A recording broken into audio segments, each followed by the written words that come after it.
You're watching WCCO MidMorning with Jason DeRusha and Kylie Bearse. That's the trade-off that we get this time of year. If we get the sunshine, usually it's a little bit colder, and that's exactly what we have for today. The wind this morning has quite a bite to it here in the metro area, but when we look to the south, like you said, not that far south, the snow totals are incredible. We're standing among pieces of what used to be a shed. I actually just walked over here and found the door to the shed, and to give you an idea of where this came from, the original shed where it stood, right over there. Think about rush hour on 35W, already a pain, and that's with 9 lanes and every ramp and bridge open over the freeway. Joel is amazing. He went backwards. Oh, he stopped. I can't stop.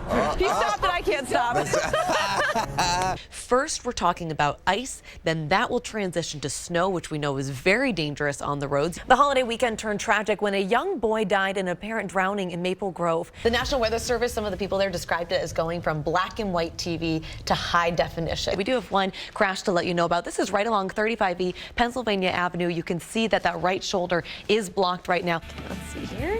Should I put it in? Oh no, look, it's like all foamy to here. So when you mess it up, you have to sample it, right? At least it tastes good. Yeah, about 90 miles is kind of that area that tornado, the length of it that it went through. So this is a massive area that we're talking about here. So that's why when we're talking about that school being closed, you can completely understand that. I want to show you that path. You can see it started near Chetek and then goes all the way over toward Rib Lake. And we started hearing reports of damage with hail around 3 inches. This is just about 5:15 yesterday afternoon, right in Barron. And you can see that that's actually a little bit before we got the official reports of that tornado touching down, but that damage path traveling all the way over toward Ladysmith, where we have reports of trees and power lines down, lots of people without power in that area. And then of course it traveled all the way over. We're still seeing reports of damages and funnel clouds 92 miles from where that started near Rib Lake. So absolutely incredible when you look at how far spread this damage is. Right now we still do have some light rain that's been falling. We saw it raining on Jason all morning long, and the crews there that are trying to get cleaned up. And unfortunately it's not good news for what's coming a little bit later on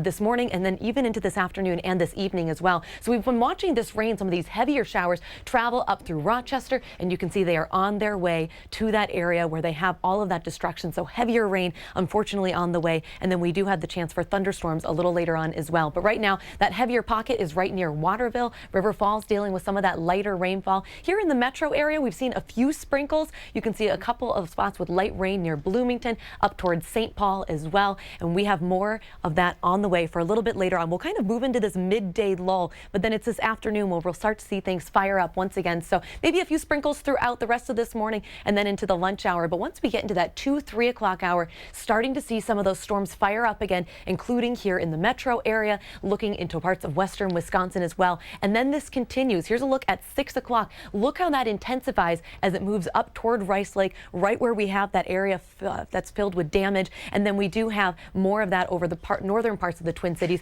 But really, we're going to keep a close eye on southeastern Minnesota today. That will be the greatest threat for severe weather as we head into tonight and then tomorrow morning. Finally start to wrap things up. And when we're talking about this threat for severe weather, we're actually at an enhanced level, and really damaging winds, large hail going to be the biggest threats, but we can't rule out another isolated tornado to roll through. And again, the greatest threat down in that far southeastern corner, but we are included in that threat near the Twin Cities and then western Wisconsin as well. So could see some severe thunderstorms, some damaging hail once again. 68 degrees is where we'll land today with those showers and storms, that severe weather threat for this afternoon and then into this evening as well. It'll also be on the breezy side. Showers continue through the overnight, 48 degrees for that overnight low. And then tomorrow down into the 50s. We'll finally start to see the rain back off as we go into the morning, and a little bit of that drying out, give people a chance to clean up as we're looking over toward Chetek, Wisconsin. But you can see in your 7-day, we don't have much of a break. We'll see rain return coming in from the south on Friday.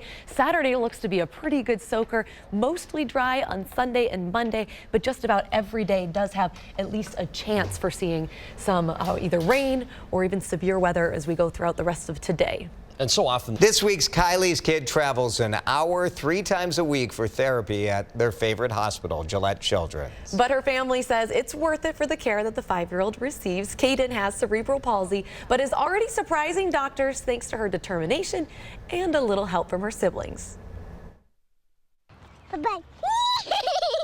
You have to be pretty fast to keep up with Caden and Keaton. It's a daily thing. That wasn't even just today. That's an everyday thing.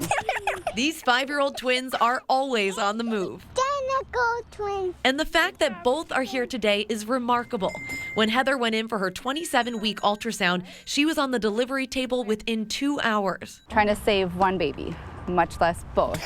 Caden and Keaton had twin-to-twin transfusion, where only one baby was getting all the nutrients. Keaton was the donor baby, so she was giving all of her nutrients to Caden. They both weighed less than 2 pounds at birth. Miraculously, they're both with us today. And the two are inseparable. Keaton's always happy to push Caden's wheelchair to their next adventure. But lately, Where are you gonna go? Gonna go that way? she's been up and walking on her own, playing her favorite song as she goes.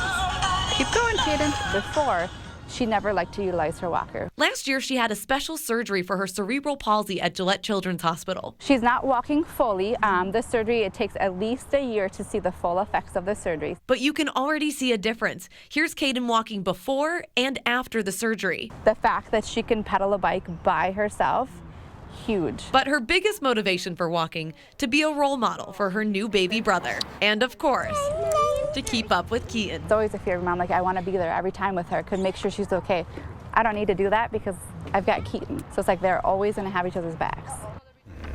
They are so cute. So Caden is the Gillette ambassador for the Walk and Roll that's coming up in Como Park. It's set for Sunday, June 4th in St. Paul. Registration begins at 8:30 and the walk is at 10 o'clock. And you can see she is just the cutest How cute is that ambassador. picture? So Come much on. energy. Yeah, it's really fun to see the two of them playing. And I was just telling Jason that one of the doctors there said having a twin is one of the best things that you can have for someone like Caden because she's always working to kind of keep up with her sister.